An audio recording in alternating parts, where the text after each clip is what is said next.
اے اللہ ہمارے دلوں کو اندر مزید اب کجی نہ پیدا کیجیے گا. اللہ بچائے جب کجی پیدا ہو جاتی ہے, ٹیڑھ پیدا ہو جاتی ہے, تو اچھا خاصا پڑھا لکھا عالم جو ہے اللہ بچائے وہ بھی گمراہ ہو جاتا ہے. اللہ تعالیٰ محفوظ رکھے. تو ٹیڑھ سے بچائے اللہ تعالیٰ. یہ بہت بڑی زبردست دعا ہے, خاص طور سے ان لوگوں کے لیے جو علم کے کاموں میں لگے رہتے ہیں کہ بھئی کچھ ٹیڑھ نہ پیدا ہو جائے کہیں. اللہ بچائے جب ٹیڑھ پیدا ہو جاتی ہے تو اچھا بھلا آدمی جو ہے وہ گمراہی کے راستے پہ پڑ جاتا ہے,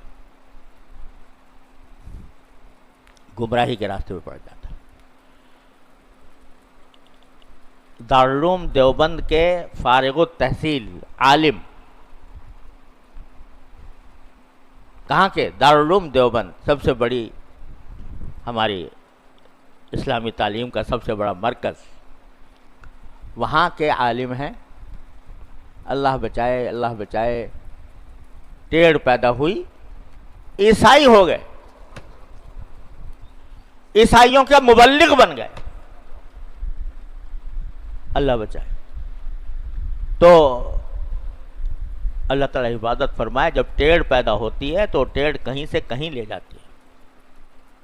ایک دو مثالیں نہیں ہیں, بہت سی مثالیں ہیں. اچھے بھلے آدمی تھے, علم بھی مستحکم تھا, لیکن اللہ بچائے ٹیڑھ پیدا ہو گئی اور وہ ٹیڑھ کہیں سے کہیں لے گئی. ہمارے حضرت والد ماجد قدس اللہ تعالیٰ سے روح فرمایا کرتے تھے کہ جب ٹرین ہوتی ہے نا, ٹرین کی لائن ہوتی ہے, ٹرین کی لائنیں جب جدا ہوتی ہیں, دیکھا نا منظر وہ کہ جہاں ٹرین کی لائنیں جو ہے پٹڑی وہ جدا ہو رہی ہوتی ہے, ایک لاہور جا رہی ہے, ایک کوئٹہ جا رہی ہے. تو جہاں جدا ہو رہی ہوتی ہیں وہاں دونوں لائنوں میں کوئی زیادہ فرق نظر نہیں آتا, 1 انچ کا بھی نہیں ہوتا, آدھے انچ کا ہوتا ہے. لیکن جب وہ اس پر چلتا جاتا ہے تو آگے جا کے میلوں کا, سینکڑوں میل کا فرق پڑ جاتا ہے. تو ٹیڑھ اگر تھوڑی سی بھی ہو تو وہ تھوڑی سی ٹیڑھ بھی کسی وقت انسان کو گمراہی کے بڑے طوفان میں مبتلا کر سکتی ہے. اللہ بچائے. تو اس لیے بزرگوں نے فرمایا, اور یہ بات بڑے کام کی یاد رکھنے کی ہے, کہ اپنی ایک تو صحبت صحیح رکھو, اور اپنا اٹھنا بیٹھنا اور اپنی دین کی سمجھ حاصل کرنا, اس کے لیے جو اجمالی طور پر جن کے بارے میں آپ سمجھتے ہیں کہ متبع سنت ہیں الحمدللہ, اور الحمدللہ دین کی فہم رکھتے ہیں, اور اہل علم ان پر اعتماد کرتے ہیں, اور کسی اللہ والے کی صحبت میں رہے, تو بس وہاں بیٹھے ہو تو بیٹھے رہو. اب ادھر ادھر نہ بھاگو.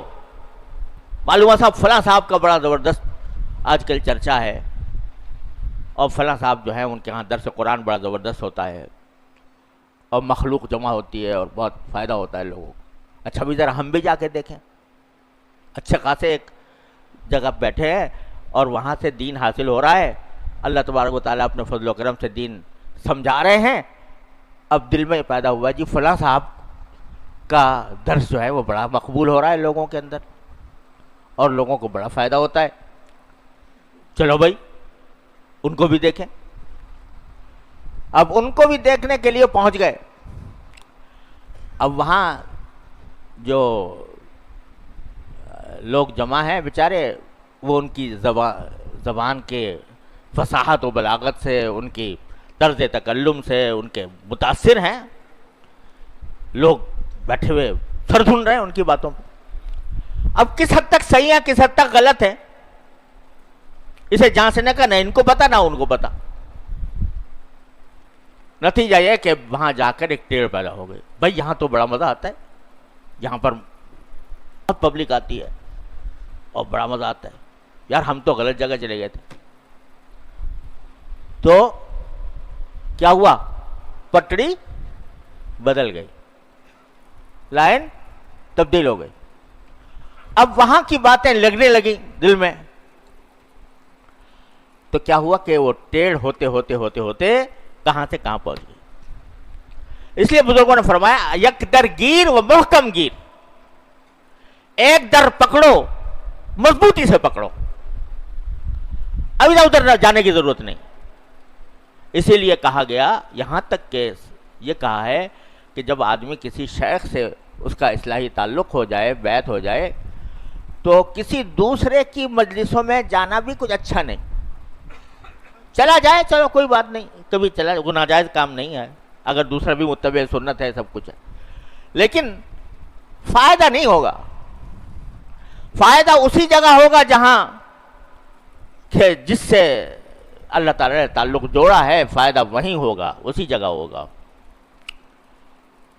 تو اس کو کہتے ہیں تصوف کی اصطلاح میں توحید مطلب. توحید مطلب کہ جس سے تعلق ہوا بس وہ اس سے جڑے رہو.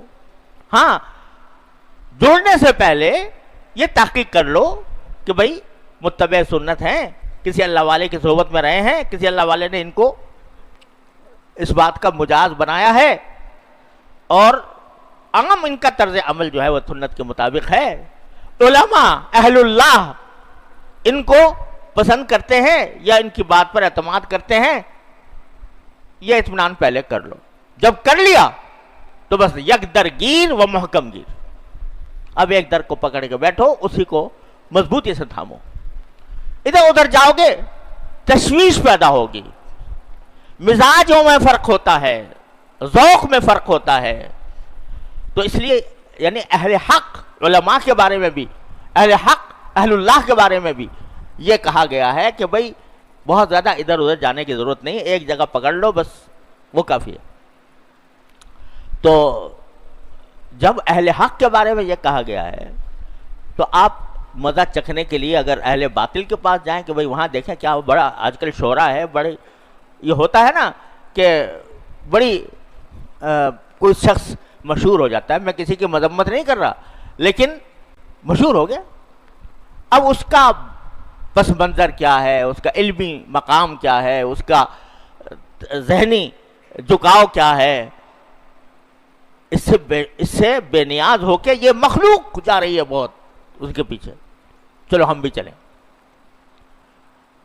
تو خوب سمجھ لو، یہ بات بڑی اہم بات عرض کر رہا ہوں کہ محض عام لوگوں کا کسی جگہ پر بڑا زیادہ رجوع ہونا یہ جو ہے وہ آدمی کے صحیح ہونے کی علامت نہیں ہوتا.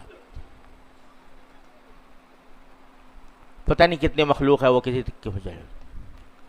ہمارے حضرات نے یہ فرمایا کہ ایک شہرت وہ ہے جو عام لوگوں میں ہوئی، عوام میں ہوئی، کسی کی عوام کل انعام، ان میں ہو گئی شہرت، یہ بڑے اچھے مقرر ہیں جی، بڑی بہترین بولتے ہیں وغیرہ وغیرہ. علماء میں کوئی خاص اس کا ذکر فکر نہیں. تو جو شہرت عوام سے آتی ہے اور پھر رفتہ چل کے علماء تک بھی پہنچ جاتی ہے، اچھا بھائی یہ لوگ پسند کر رہے ہیں، چلو بھائی ہم بھی کچھ نہیں کہتے وغیرہ.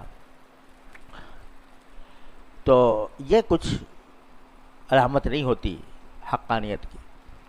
حقانیت کی علامت یہ ہوتی ہے کہ اصل جو شہرت ہے یا اصل مقبولیت ہے وہ پہلے اہل علم میں ہو، اہل اللہ میں ہو، ان کے ذریعے پھر عوام کے اندر آئے. تو جہاں آپ دیکھ رہے ہو کہ ایک بہت بڑا مجمع جاتا ہے تو محض مجمع کا جانا یہ حقانیت کی علامت نہیں. یہ دیکھو کہ اہل اللہ اہل علم بحثت مجموعی اسے پسند کرتے ہیں یا نہیں. تو میرے بھائیوں عرض کرنا کا منشا یہ تھا کہ یہ بڑی خطرناک بات ہے دل میں ٹیڑھ پیدا ہو جانا، ربنا لا تزغ قلوبنا. تو یہ دعا اس لیے سکھائی گئی ہے کہ کہیں ٹیڑھ نہ ہو جائے پیدا.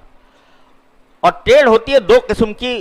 اب وقت زیادہ نہیں ہے، انشاءاللہ تفصیل کل اللہ نے چاہا، اللہ نے زندگی دی تو عرض کروں گا کہ ٹیڑھ جو ہے بڑی خطرناک چیز ہے. یہ جو میں نے ابھی ذکر کیا آپ سے جس کا، وہ تو ہے فکری ٹیڑھ، سمجھ کی ٹیڑھ، سمجھ کی کج فہمی، اس سے بھی اللہ کی پناہ مانگنی چاہیے، اور کوئی ایسا طریقہ اختیار نہیں کرنا چاہیے جس سے وہ ٹیڑھ پیدا ہو۔ اسی لیے کہا گیا کہ بھائی ادھر ادھر زیادہ نہ جایا کرو، کتابیں بھی پڑھو تو یہ سوچ کے بھائی اچھا خاصا آدمی ہے اور وہ پورا علم نہیں رکھتا، رسوخ فی العلم نہیں ہے، اور کہنا پڑتا ہے اچانک آگے بھائی یہ بھی فلاں مصنف ہیں، ان کے بارے میں بہت لوگوں کے اندر ان کی شہرت ہے کہ یہ بہت اعلیٰ قسم کی باتیں کرتے ہیں، تو چلے دیکھیں تو صحیح۔ اب دیکھیں تو صحیح کرنے میں عقل ہے نہیں، سمجھ ہے نہیں، تمیز ہے نہیں، علم ہے نہیں، اب وہاں دل لبھا گیا، ان کا کوئی جملہ، ان کا کوئی فقرہ جو ہے وہ دل لبھا گیا۔ دل لبھانے کے معنی کیا ہے؟ لائن ٹیڑھی ہو گئی، اور آگے جا کے پتہ نہیں کہاں سے کہاں پہنچے گا آدمی، الیاذ باللہ۔ تو یہ ذائقے چکھنے والی بات نہیں ہے کہ آج اس کا ذائقہ چکھا، کل کو دوسرے کا ذائقہ چکھا، تیسرے کو، ارے ایک مرتبہ اچھی طرح تحقیق کر کے دیکھ لو کون اللہ والا ہے اور کون صحیح علم رکھتا ہے، کون کوئی تمہیں راستہ بتا سکتا ہے، ایک مرتبہ اچھی طرح ٹھوک بجا کر دیکھ لو، اس کے بعد ادھر ادھر جانے سے پرہیز کرو، نہ ان کی کتابیں پڑھو، نہ ان کے درس میں جاؤ، نہ ان کے حلقوں میں جاؤ کسی اور کے، تاکہ یکسوئی کے ساتھ تم دین کے راستے پر چلتے رہو۔ وَلَا تَتَّبِعُوا السُّبُلَ فَتَفَرَّقَ بِكُمْ عَنْ سَبِيلِهِ، یہ قرآن کہتا ہے مختلف راستوں کے پیچھے مت جاؤ، تو تمہارے راستہ پر گم ہی ہو جائے گا، بھول جاؤ گے کہاں سے چلے تھے، کہاں پہنچ گئے۔ تو یہ بہت بڑا سبق ہے، جو فکری گمراہی، فکری کجی، اس سے بچنے کے لیے یہ عمل کرے، اور دعا ہر وقت مانگے، ربنا لا تزغ قلوبنا بعد اذ ہدیتنا۔ اے اللہ، پتہ نہیں کتنے لوگوں کے دل کج ہو جاتے ہیں تو کہاں سے کہاں پہنچ جاتے ہیں، ان کے عقائد خراب ہو جاتے ہیں، ان کی فکر خراب ہو جاتی ہے، ان کی سوچ مڑ جاتی ہے۔ اے اللہ ہمیں اس میں داخل نہ فرمائیے۔